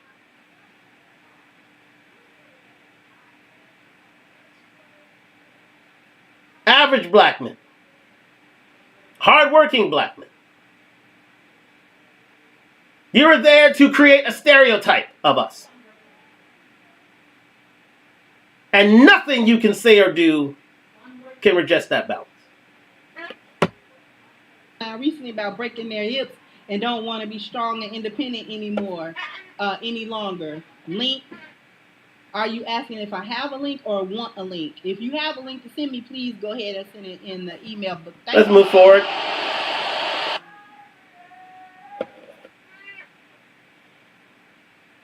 These things take research, and I have not had the time to do that. But the color purple, like I said, every single male, every single black man in that movie was problematic. Every last one of them. There was not one single upstanding, righteous, masculine black man in that entire thing. Celie father was molesting them, right? Thank you, Dedrick says she even invested in prisons. Thank you. Thank you, Too Tall said what a disgrace. Exactly. Right? He was abusing his daughters. Mr. was the biggest antagonist in the movie. Extremely abusive and mean. He was everything wrong with a man. Petty, chaotic, abusive, a cheat.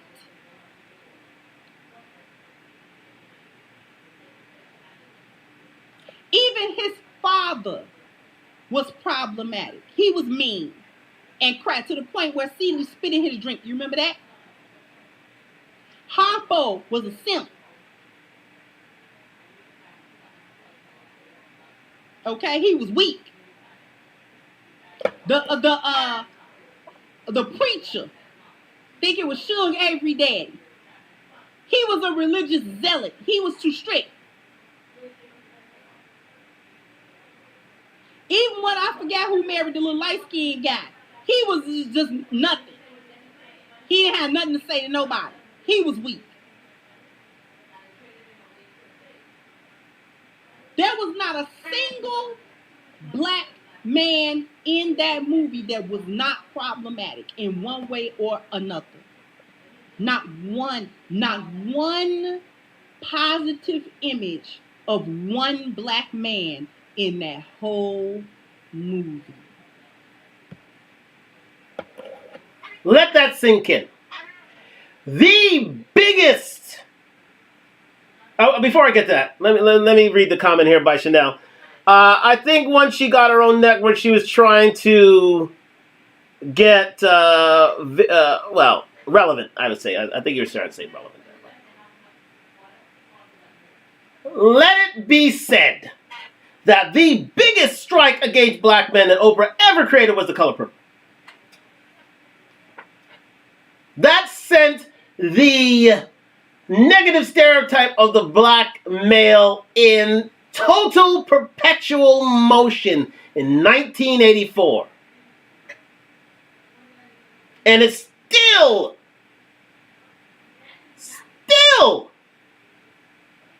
we still feel the effects of it today. In fact, they're making a sequel of The Color Purple. Do you believe that?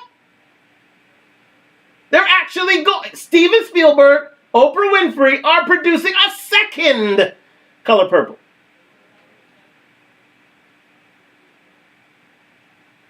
Yes. It's happening. So if it didn't take nearly 40 years ago, guess what? This is for a new generation.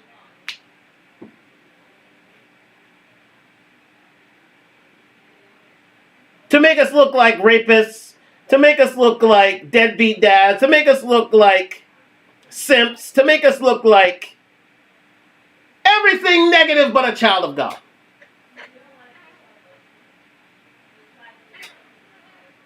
She's doing it again, people. So just because she had this little statement today, let it be said, she's not done with us. She's not done with us making us look bad. She's gone in again, people. Coming in, I would say 2024, 2025. She's going in again.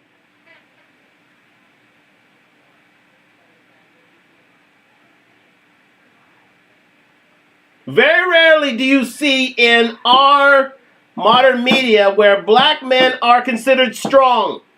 I think the last time we could say that wholeheartedly was the Black Panther.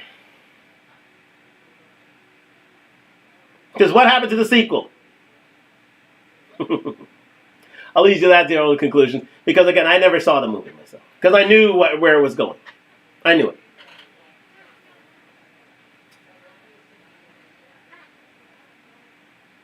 And it's all a part of the emasculation of males in general, but black men in particular. They don't want to see a strong black male out there. They don't. Least of all, Oprah Winfrey. And it all started out with that one movie, The Color Purple.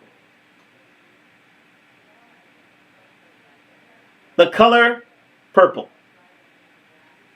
The single most damaging, next to, I would say, Birth of a Nation, against black men, especially modern black men, was The Color Purple. If you haven't seen it, please, I would advocate you not to watch it. Because again, it is a nasty piece of work.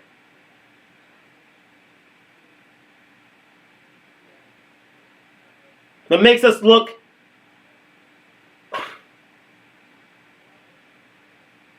Damn near the devil themselves.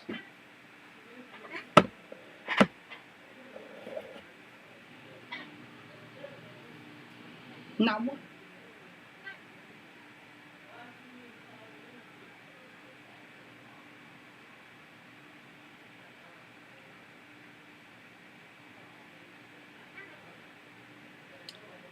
Thank you, BCM. Said the trailer for the Color Purple remake just released today. Oprah and Steve Spielberg are attached again. Oh, of course they would be.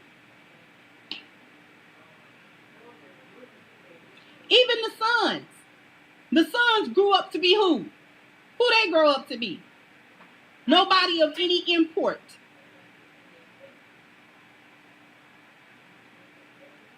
They didn't focus on any positive roles of black men in their movie.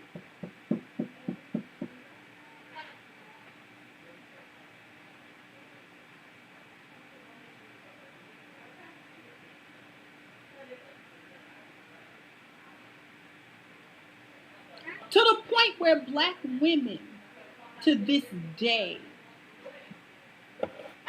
still believe in the tropes concerning black men that was presented in that film. Black women, by and large, believe that all black men fall into one of them categories that was represented in that movie. They either all mister that's gonna abuse you. This is where black women get we can't be submissive. That was the seal of it. We can't be submissive because if you're submissive as a woman, you still gonna get done wrong, which was the dynamic between Celie and Mister. Celie was an excellent wife. She did everything her husband wanted her to do. She came in and she put that house together like she was supposed to as a woman. Took on him with kids that wasn't hers. And what did she get? What kind of thanks did she get? Clumped upside the head. He was whooping her, you know what I'm saying, to a fine sauce. Mean to her, disrespectful to her. He never had a kind word for her. He never treated her well. He cheated on her in the house. Openly loved Suge Avery more than he loved Celie. Never expressed no care or concern or love to Celie. No matter what Celie did. No matter how doting or loyal she was to him.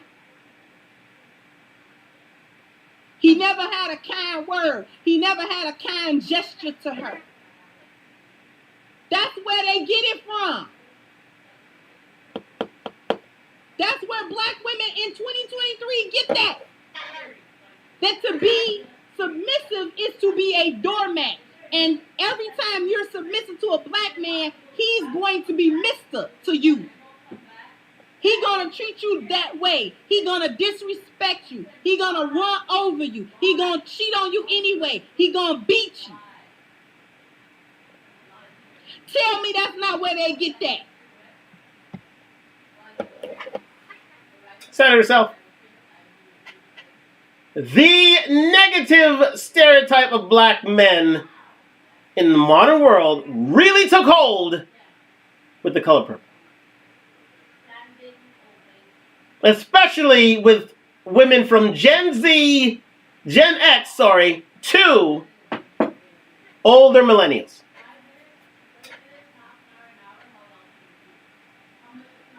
Where it all began was The Color Purple. And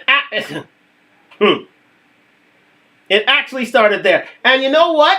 All of the good work, and I was just thinking about this, all of the good work Bill Cosby did with his Cosby Show, no matter what you feel about Bill, no matter what he did in his life,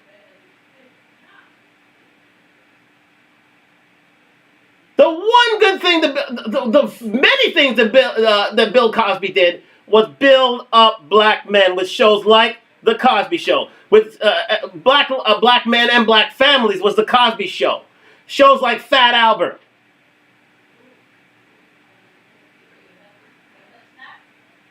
When black men were seen as responsible, as we're seen as good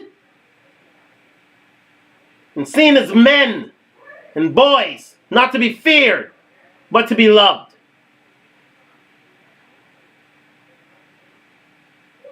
Bill Cosby did more for black men than Oprah could ever do. Ever do. And yet, look what happened to Bill.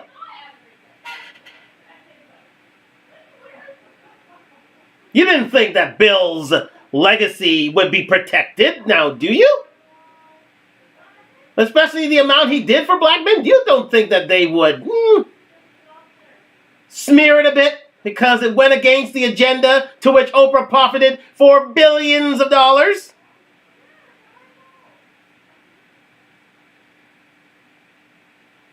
Come on. Let's be fair and frank. Bill Cosby did more for the black community and black males than Oprah ever could. Ever. Despite his misgivings. Especially for black men. Because remember, most of Oprah's charitable donations went to who? Black women, never black men. Look it up. Went to black women, never to black men. Especially at the height of her powers. And the biggest strike against them was, the biggest slam against black men was the color purple. Too little, too late? Hell yeah, it is.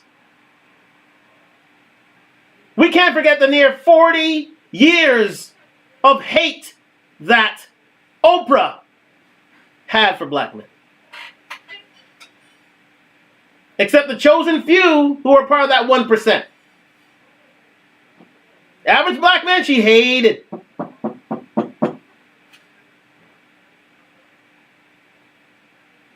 And no matter what, and no type of announcement, belated announcement will change that. But again, it won't be for a wider audience because it's not going to make her look good. But you hear it tonight on Talk Talk Live. You hear it tonight on people like the Cureans and Cure. Hear it tonight on YouTube because YouTube is redressing the balance. Are changing people's minds. And guess what? Oprah's not as influential as she once was in 2010. It's 23 now. 13 years past her last show. And Gen Zs aren't hearing it now. So it's time for us to redress the balance, people. Time. I'll give the last word to the Crimson Cure, then we're going to wrap up.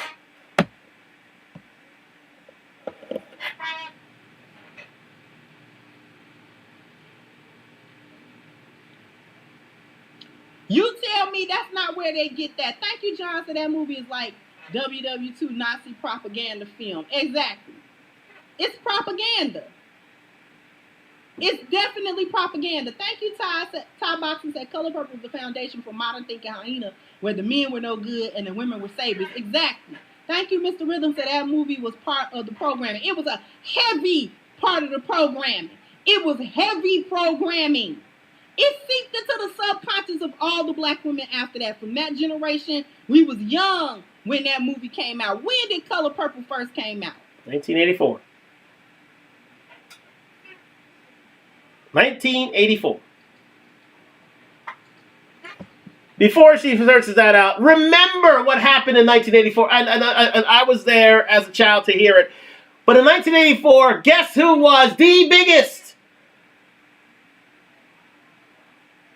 entertainer personality in the world? You guessed it, Michael Jackson.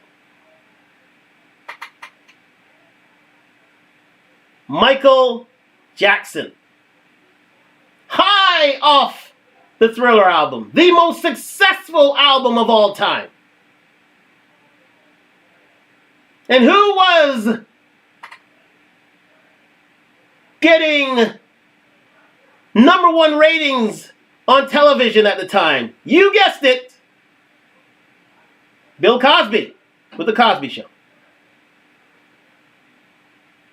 And who was the biggest box office personality in entertainment at the time? You guessed it, it was Eddie Murphy. Black man, black man, black man. So guess what? In 1984, they decided, you know what? You black men are being way too successful. Let's take you down a peg. And Oprah was only too willing to co-sign. And there it is, The Color Purple.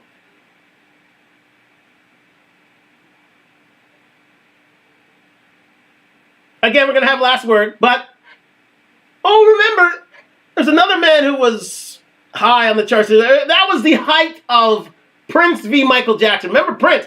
Prince was hot then. He had Purple Rain then. So there was a black male renaissance at that time.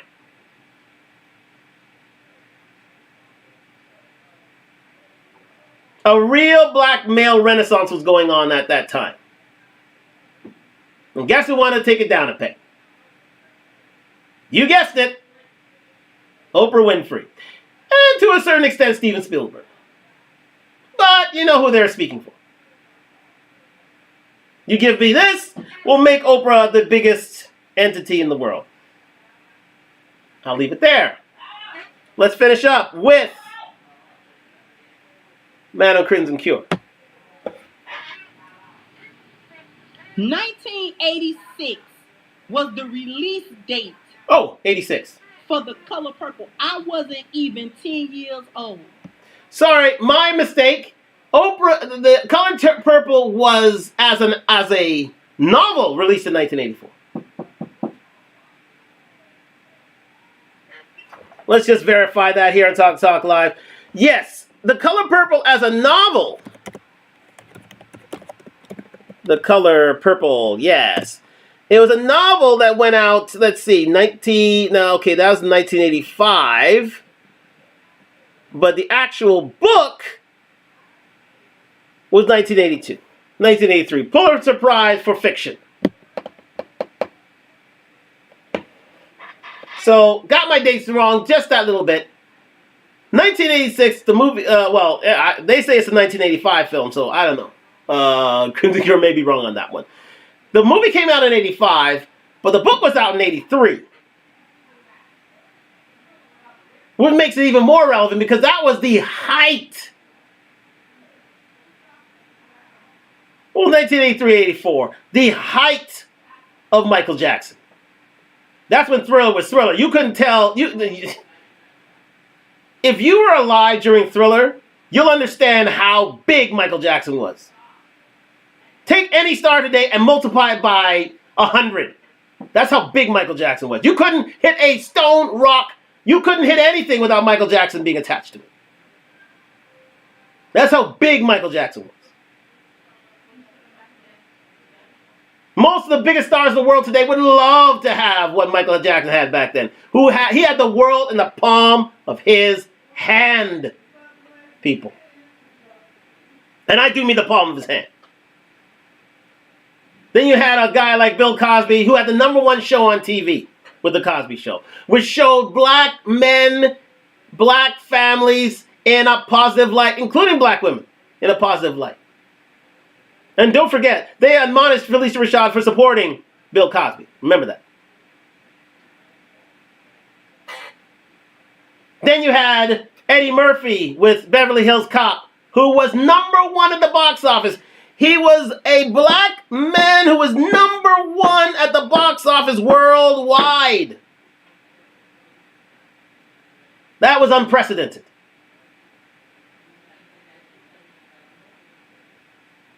That was the height of black success. And remember, there was Prince who followed just beneath that.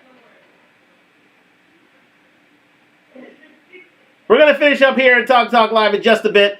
Ran a little bit over. I know this Instagram thing is so ridiculous anyways. But join me in a second. Come back. And we're going to finish up today on Talk Talk Live. Thank you very much for joining me. We're going to continue this and see you in a bit. And I'm going to keep going for my YouTube audience. All right? Talk soon.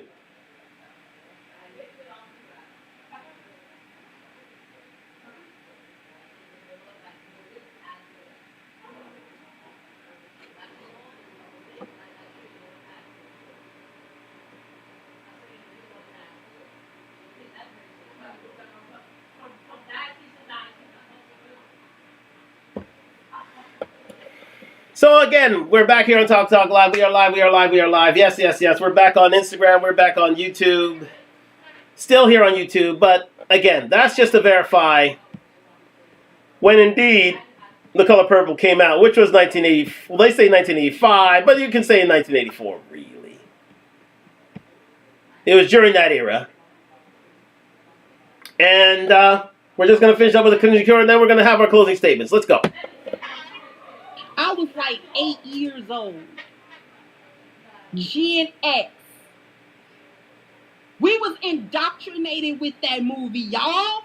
She's all over it. Mm-hmm. Oprah is all over that movie. Mm-hmm. She didn't write the book, but she was all over the production of it, bringing that book to a movie form to the silver screen. Oh, she's all over it. Thank you, dear Phillips at Google. Black women are tired of being strong and independent and watch Please Act Right latest video. I'm writing a white paper on the topic. Feminist is a money scam. Lies are being exposed. Thank you so much, and I'll do that. Thank you so much, dear Phillips. Thank you, Supreme Team. That the key word Oprah said at the end of the video clip is like a lie. Yes, you try to soften the blow. Try to soft shoe.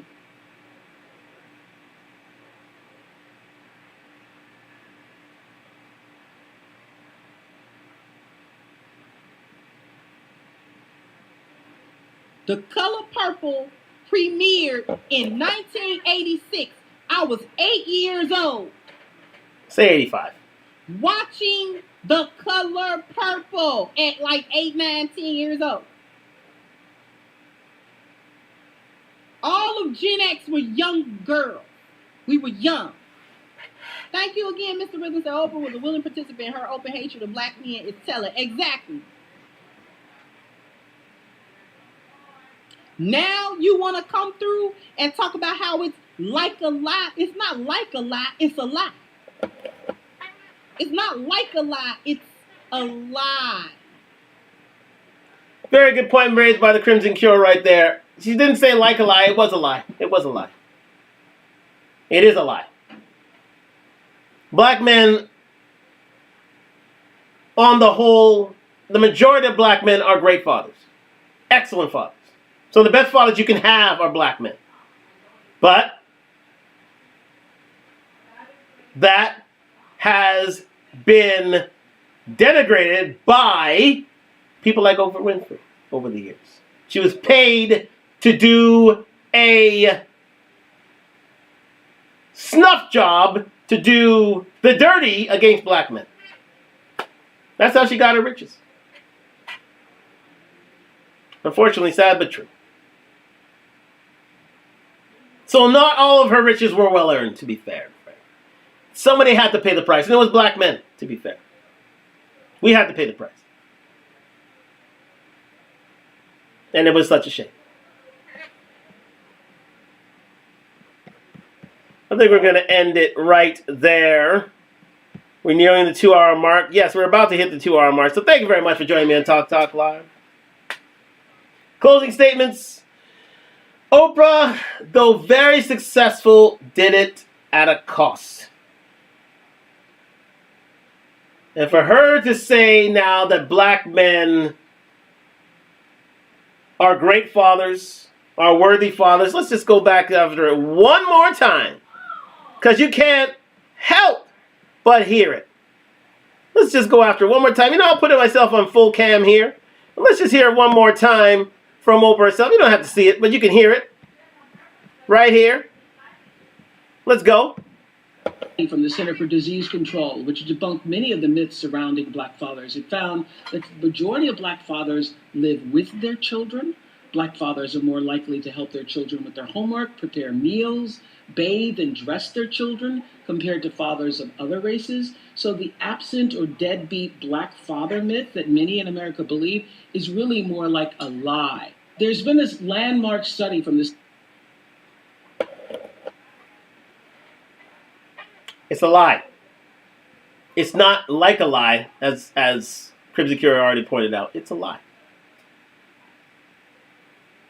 Black fathers make great husbands. Great fathers. You know who has tested that to a point? Sorry, black women. Do you know who's tested that to a point? Other races of women have. Yes. Interracial dating has made it a point to show the black men are great fathers. Other black women have heralded the fact that there are great black fathers out there. I was raised by a great black father. I was raised by him. He helped create solid foundations for my better days. And yet, that you don't hear that being talked about. What's the prevailing narrative of black men? That they are womanizers, deadbeats, rapists, and sexual abusers, and bad workers in and of itself. Images that Oprah helped create.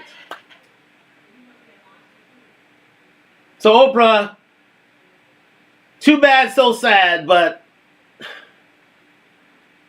that little confessional rings hollow to us. Doesn't mean much to us. And we're moving past you to create a better day in which black men are writing their own narratives and creating a new black renaissance when we can erase past misgivings and through old media are torn to the side with the help of one Oprah Winfrey. Thank you very much for thank you very much for joining me on Talk Talk Live. A real energetic conversation we had today. A lot of good chatting points. This will be put up on YouTube. I have a few things that I want to put up on YouTube very, very soon. We are well behind of that. So I want to get on top of that. And again, I'm bringing myself back to my big screen here. So thank you very much for joining me on Talk Talk Live on IG and YouTube. A very poignant topic we had tonight on Oprah Winfrey, where we had to call her out. We had to call Oprah out. Because she really hasn't helped us. She really hasn't. Not the rank and file black men out there. She helped put our reputation in the mud. And thanks to us, we'll have to erase it, which will take many years, at least 25 years to eradicate. Thank you very much for joining me on Talk Talk Live and out on other platforms, including Instagram, including Facebook. So they will be put out there. This is a very poignant show. We had to call out Oprah. I'm sorry, we had to. Because she hasn't done much for us, especially black men. She hasn't done much for us at all. And it had to be said. So, thank you very much for joining me on Talk Talk Live. We'll be back live Thursday night with another intriguing topic. Not going to reveal it right now, but another mainstream media maven is being highlighted. Just showing that the wall is undefeated. Let me just give you a hint right there. Thank you very much for joining on Talk Talk Live. We'll be back live on Thursday night. Like, subscribe, comment. We're on the road to 1,000 subscribers. This will be put up on many platforms, and looking forward to your greater support. So, we'll say good night. And thank you very much for joining me. And, yes, saying peace from Toronto. Good night. And thank you very much for joining me on Talk Talk Live here on YouTube. It was a wonderful show. It was a great show. And we're going to get this out Well, it's going to be available right now on YouTube. So thank you very much for joining me on Talk Talk Live. We'll be live Thursday with a